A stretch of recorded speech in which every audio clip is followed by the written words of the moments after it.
ሰላም ጤና ይስጥልን። የተወደዳችሁ የኢትዮስ ሚዲያ ቤተሰቦች ከኢትዮስ ሚዲያ የሰዓቱን ሰበር ዜናዎች ይዘን ቀርበናል። በቅድሚያም አርዕስቶቹን። በ4 ኪሎ ቤተ መንግስት ጥበቃ ይሰሩ የነበሩ የሪፐብሊካን ጋርድ አባላት ፋኖን መቀላቀላቸው ታወቀ። እነዚህ የአብይ ጠባቂዎች እንዴት ፋኖን ተቀላቀሉ? በዝርዝር መረጃው ተሰሙታላችሁ። ድምጻችን ይሰማ፣ ፍትህ እስክናገኝ እንታግላለን፣ አሁንም ለመብታችን እንሰዋለን ሲሉ የትግራይ ኃይል አባላት ተቃውሞ አሰሙም። ህወሓት ተቃውሞና ሰልፍ የወጡት እርምጃ እንዲወሰድባቸውና እንዲታሰሩ ትዕዛዝ ሰጥቷል። በዝርዝር ያዝነው ሌላኛው ጉዳይ ነው። በአማራ ክልል የሚፈጸሙ የድሮን ጥቃቶች አሁንም እንደቀጠሉ ናቸው። ያገዛዙ ሰራዊት ከስምሪት ቀጠና መጥፋትም እንዲሁም ዝርዝር መረጃ በጉዳዩ ላይ ደርሶናል፣ ተሰሙታላችሁ። በሸገር ከተማና በአጎራባች አዲስ አበባ ከተማ የሚገኙ የጋራ መኖሪያ ቤቶችን ወይም ኮንዶሚኒየሞችን አስገዳጅ በሆነ ሁኔታ ነዋሪዎች ብር አዋጥተው ቀለም እንዲያስቀቡ እየተደረገ መሆኑ ታወቀ። ሚዲያችን የደረሰው መረጃ እንደሚጠቁመው በአንዳንድ ሳይቶች ነዋሪዎች በግል ከ7,000 እስከ 12,000 በአንድ ብሎክ ደግሞ ከ220,000 እስከ 700,000 ብር እንዲያዋጡ እየተገደዱ ነው። በዝርዝር እንዳስሰዋለን። ክቡራትና ክቡራን እነዚህንና ሌሎችንም መረጃዎች በዝርዝር ቀጥሎ እናሰማችኋለን። ሰብስክራይብ፣ ላይክ እና ሼር እያደረጋችሁ እስከ መጨረሻው ተከታተሉን። በ4 ኪሎ ቤተ መንግስት ጥበቃ ላይ ይሰሩ የነበሩ የሪፐብሊካን ጋርዱ አባላት ፋኖን መቀላቀላቸው ተሰማ። ህዳር 3 2018 ዓ.ም ሁለት ቁልፍ የሪፐብሊካን ጋርድ አባላት የአማራ ፋኖ ብሔራዊ ኃይል ደቡብ አማራ ቀጠና አሳምነው እዝ ከሰምኮር ቡልጋ ክፍለ ጦር ተስፋ ብርጌድን ተቀላቅለዋል። በቤተ መንግስት በጀት የሚተዳደሩ በሀገረ ፈረንሳይ የሰለጠኑ ሁለት ወሳኝ የሪፐብሊካን ጋርድ አባላት ናቸው የፋኖን ትግል በይፋ መቀላቀላቸው የተገለጸው። ሁለቱም ጥቁር ክላሽ በመያዝ ከተገፋው የአማራ ህዝብ ጎን ተሰልፈዋል ተብሏል። እነዚህ አብይንና ቤተ መንግስቱን ሲጠብቁ የነበሩ የሪፐብሊካን ጋርድ አባላት ኃይሎች ፋኖን ለመውጋት በሚል ከተሰማሩበት ሰሜን ሸዋ ቀጠና ጠፍተው ነው ፋኖን የተቀላቀሉት። በሌላ በኩል ያሳምነው ክፍለ ጦርና የዞብላምባ ክፍለ ጦር አህዶች በጥምረት ባደረጉት ተጋድሎ ድል አስመዝግበናል ብለዋል። የምስራቅ አማራ ኮር 1 አሳምነው ክፍለ ጦርና የምስራቅ አማራ ኮር 2 ዞብላምባ ክፍለ ጦር አህዶች ህዳር 4 2018 ንጋት ጀምሮ በጥምረት ባደረጉት ተጋድሎ ወሳኝ ወታደራዊ ቦታ የሆነችውን በቅሎ ማነቂያን ለማጥቃትና ለመቆጣጠር የመጣን ያገዛዙን ኃይል ሙትና ቁስለኛ አድርገው ወደ መጣበት ወልዲያ ዙሪያ መልሰው በተጋድሎው ያሳምነው ክፍለ ጦር 3ኛ ሻለቃና ዞብላምባ ክፍለ ጦር 7ኛ ሻለቃ በጥምረት የመጣውን ያገዛዙን ኃይል ከፍተኛ ሰብአዊ ኪሳራ አድርሰው ወደ መጣበት በመመለስ ቁልፍ ወታደራዊ ይዞታቸው የሆነችውን በቅሎ ማነቂያን አስከብረዋል። ያገዛዙ ሰራዊት እንደተለመደው የፋኖን ክንድ መቋቋም ሲያቅተው ንጹሐንን ኢላማ ያደረገ መድፍ በማስወንጨፍና ድብደባ በመፈጸም ንጹሐን ላይ ጉዳት ከማድረስ ባሻገር ቤትና ንብረት እንዲሁም እንስሳቶች ላይ ከፍተኛ ጉዳት በማድረስ በቀል ሲበቀሉ ውሏል ነው የተባለው። በሌላ በኩል በአማራ ክልል የሚፈጸሙ የድሮን ጥቃቶች እንደቀጠሉ ናቸው። ያገዛዙ የጦር አባላት ከስምሪት ቀጠና መጥፋትም እንዲሁ። የብልጽግናው መንግስት በአማራ ክልል በመቶዎች የሚቆጠሩ የድሮን ጥቃቶችን አድርሷል። አገዛዙ ከ2 ዓመታት በፊት ይህንን ጦርነት ሲጀምር ምርኮኛ ማረክን ካልክ ቀርጽ ሐሳይ፣ ድሮን መንግስት ተጠቅሟል ካልክም እስኪ ቀርጽ ሐሳየን አምጣ ይል ነበር። ይህን ከገለጸ ከ1 ዓመት በኋላ ግን ድግስ ሊበላ የተሰበሰበ አማራን በድሮን እየመታን ነው ሲል ማሳወቁ የሚዘነጋ አይሆንም። እንዲህ ባለ መልኩ ክልሉን የድሮን መናኸሪያ ያደረጉት የብልጽግናው ሰዎች በቅርቡ እያደረጉት ያለውም ይህንኑ የእርስ በርስ ጦርነቱን በድሮን ማጧጧፍ ነው። የማህበረሰቡ መገልገያ ተቋማትን ማለትም እንደ ጤና ተቋማትና ትምህርት ቤቶች ያሉ መሰረተ ልማቶችን ከነ ተገልጋዮቻቸው እየገደሉበት ያለው ሁነትም ዛሬም ቀጥሏል። ከቀናት በፊት በምዕራብ ጎጃም ሰከላ አጉት አንድ ትምህርት ቤት ላይ የደረሰውም የዚህ ማሳያ ይሆናል።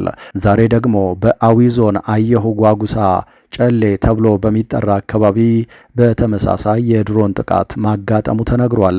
በጥቃቱ የደረሰው ሰብአዊ አሊያም ቁሳዊ ጉዳት በውል ባይታወቅም በክልሉ የእርስ በርስ ጦርነት ላይ እየተማገዱ የቀጠሉ የክልሉ የጸጥታ ኃይሎች ከስምሪት ቀጠናቸው መጥፋትም በዚሁ ሰሞን በሰፊው እየተስተዋለ ያለ ሆኗል። ከቀናት በፊት በብር ሸለቆ ማሰልጠኛ ማዕከል ስልጠናቸውን አጠናቀው በክልሉ ወደ ተለያዩ አካባቢዎች የተላኩ የአድማ ብተና ፖሊስ አባላት ጭምር እነዚህ ተከታታይ ቀናት ላይ ከስምሪት ቀጠናቸው እየጠፉ መሆኑ ታውቋል።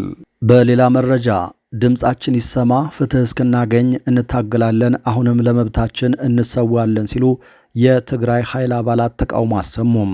በጸደቀ ደንብ መልስ እንደተሰጠው የተነገረውና በሚዲያዎች በይፋ የተዘገበው የትግራይ ኃይል አባላት የመብት ጥያቄ እንደገና ገርሽቷል።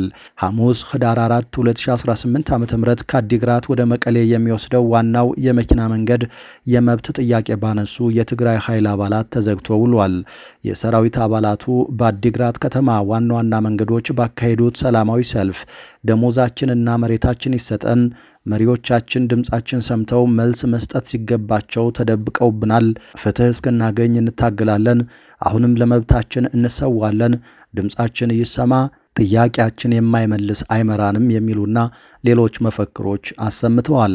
ጥያቄያችን አልተመለሰም፣ የተገባልን ቃል አልተፈጸመም ያሉት ሰላማዊ ሰልፈኞቹ ከጠዋት ጀምሮ የዘጉትን ዋና መንገድ እንዲከፍቱ በሀገር ሽማግሌዎችና በከተማው አስተዳደር ቢለመኑም የሚመለከተውን አመራር ሳያገኙ እንደማይከፍቱ በመንገር ይህን መረጃ እስካዘጋጀንበት ድረስ ፈቃደኞች ሳይሆኑ ቀርተዋል። ከጥቅምት 3 እስከ 7 2018 ዓ.ም ለተከታታይ 5 ቀናት ዋና የመኪና መንገድ በመዝጋት የተካሄደ የትግራይ ኃይል አባላት ሰልፍና ተቃውሞን ተከትሎ የትግራይ ጊዜያዊ አስተዳደር የክልሉ የጸጥታ ኃይሎች ተጠቃሚነትን የሚያረጋግጥ ረቂቅ ደንብ ማጽደቁ ይታወሳል። የጸደቀው ደንብ መሰረታዊ ፍላጎቶች፣ የሕክምና አገልግሎት፣ የቤት መስሪያ መሬት፣ በመንግስታዊና መንግስታዊ ያልሆኑ ተቋማት የሚሰጥ የክብር አገልግሎት፣ ትምህርት፣ ስልጠናና ሌሎች ጥቅማ ጥቅሞችን ያካተተ እንደሆነ ተዘግቧል።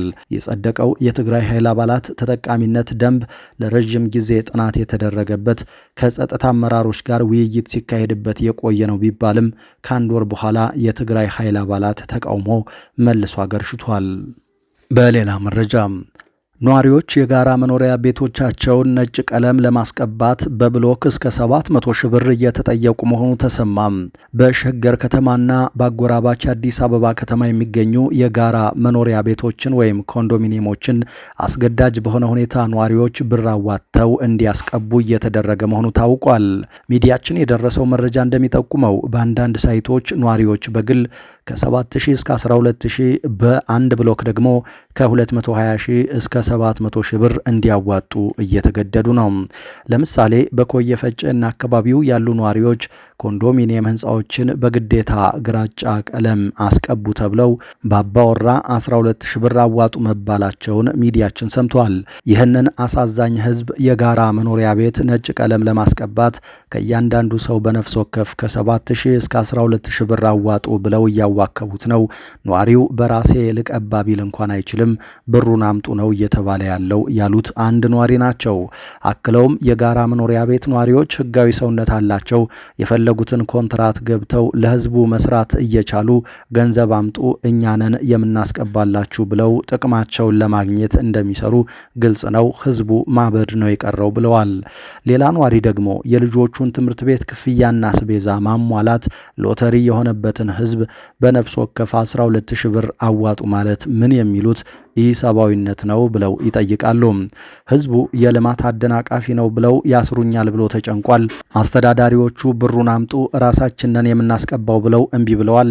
ምናልባትም ለነዋሪው እንዲያስቀባ ቢተውለት ይህን ያህልም አይፈጅም ነበር ያሉት ሌላኛው ነዋሪ ናቸው።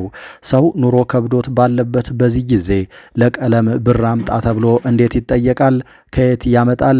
ኮንዶሚኒየም የሚኖረው ሰው አቅም ምን ያህል ነው?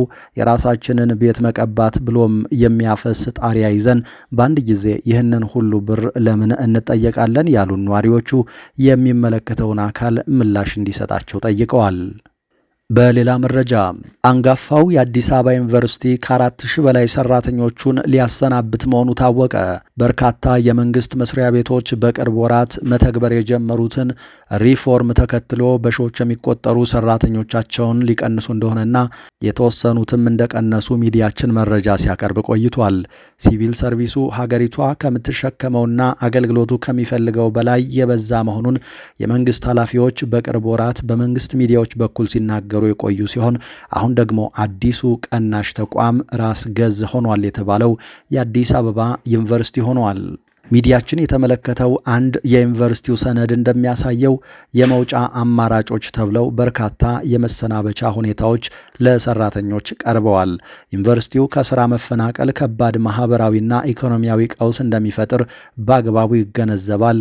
በመሆኑም በተቻለ መጠን ከስራ መፈናቀሉ እንዲቀንስ ወይም የሚያደርሰው ጎጂ ተጽዕኖን በመቀነስ ረገድ ስራዎች ይሰራሉ የሚለው በዩኒቨርሲቲው ኤክስኪዩቲቭ ማኔጅመንት የተጻፈውና ማህተም የሰፈረበት ዶክመንት ነው።